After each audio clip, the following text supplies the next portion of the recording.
Hello friends, how are you?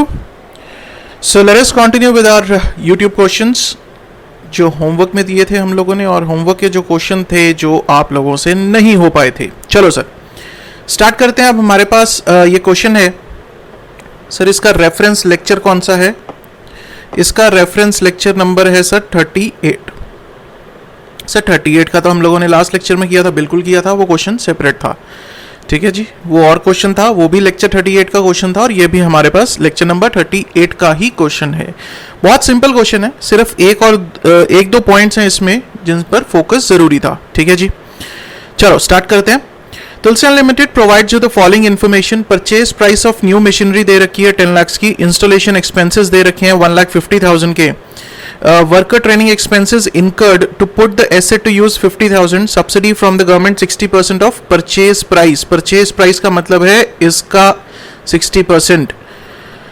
Working capital चाहिए sir 3 lakh की. Useful life क्या है मशीन की? 5 साल है. Book salvage value 10% of the purchase price. Cash salvage value. Book salvage value का मतलब क्या है सर? 10% इसका कितना हुआ sir? 10%.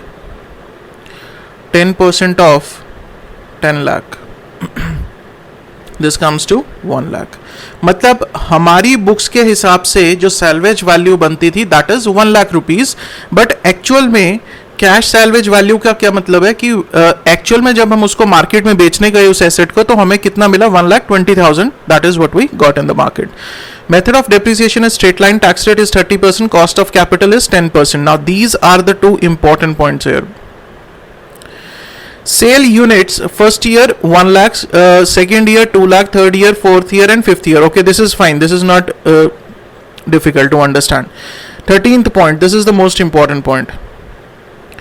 Initial selling price per unit of ₹10 will continue for first 2 years.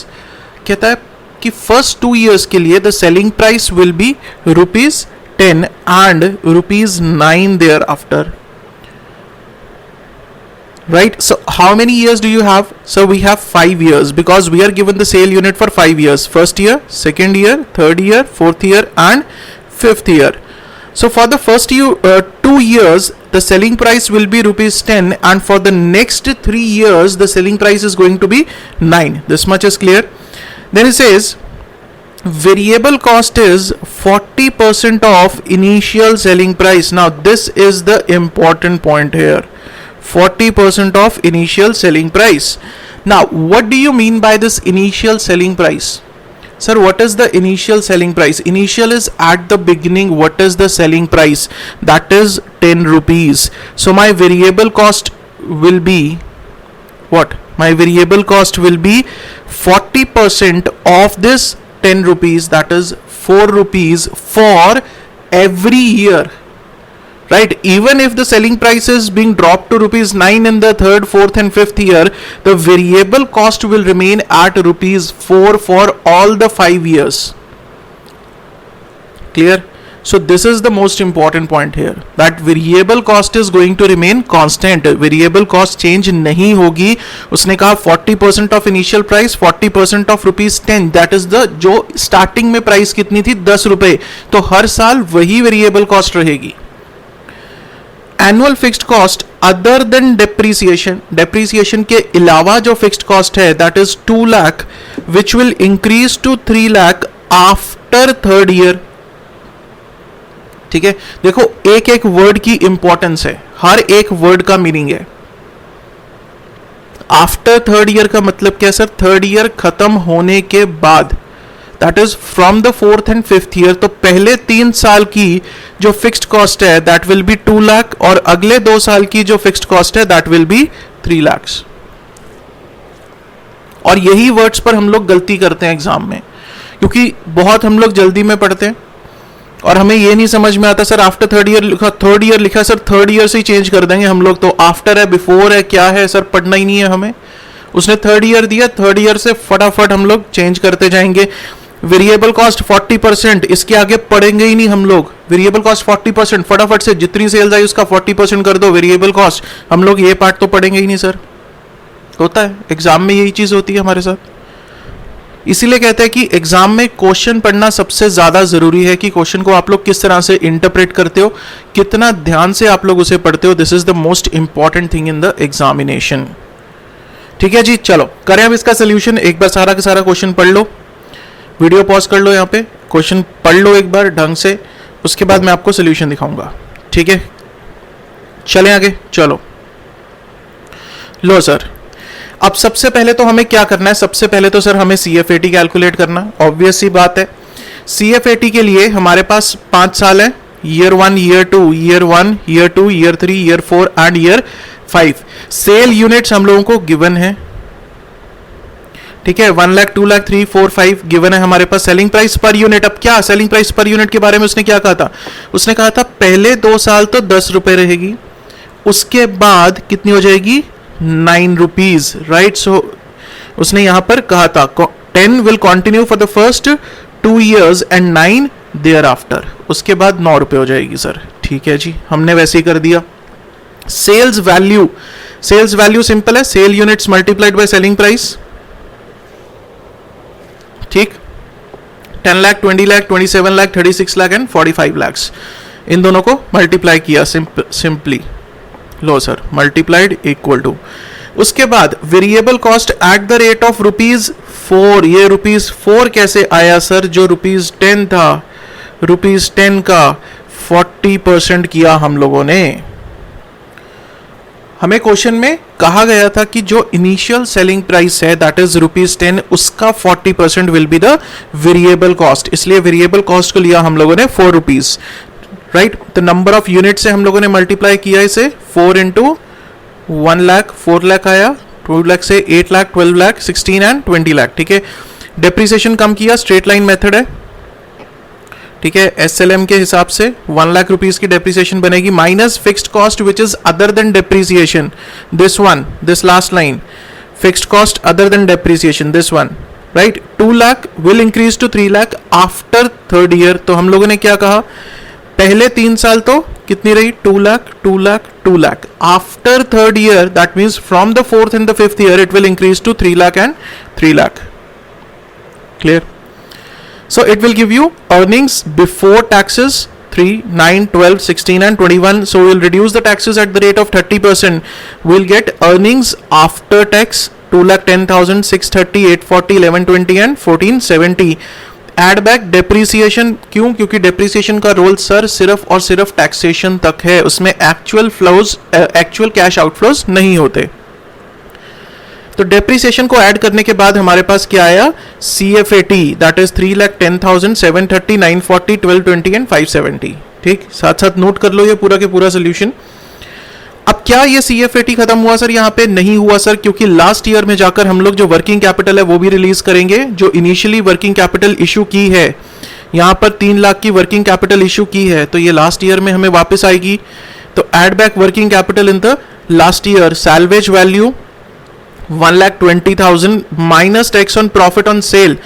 Profit on sale का क्या मतलब है सर, ये 20,000 कैसे आया, जब मार्केट में गए तो 1,20,000 का बिका, हमारी बुक्स के हिसाब से जो वैल्यू बनती थी वो बनती थी 1 लाख, तो 20,000 का मेरे पास क्या आया, प्रॉफिट आया. अब प्रॉफिट जब आया तो सरकार कहेगी सर प्रॉफिट लेकर घर जा रहे हो, थोड़ा सा टैक्स देते जाओ रास्ते में.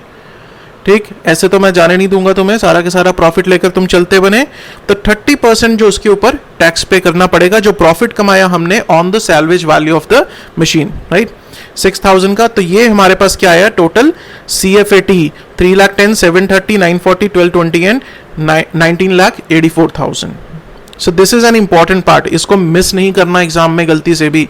सर वर्किंग कैपिटल जो स्टार्टिंग में इशू की थी वो लास्ट में हमें वापस भी आएगी वर्किंग कैपिटल, तो that will be treated as cash inflow.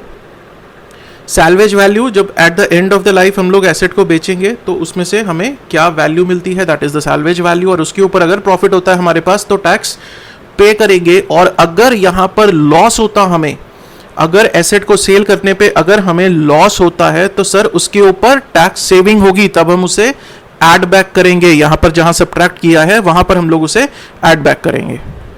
Clear है सर? तो ये होगी मेरे पास कैलकुलेशन ऑफ CFAT. कर लिया सबने, नोट डाउन कर लो यहां तक कंप्लीट. चलो जी आगे बढ़ते हैं। अब हमें क्या कैलकुलेट करना है सर? हमें तो एनपीवी कैलकुलेट करना है। सीएफएटी आ गया हर साल का, इनफ्लोज आ गए, आउटफ्लोज लेकर हम लोग एनपीवी कैलकुलेट करेंगे।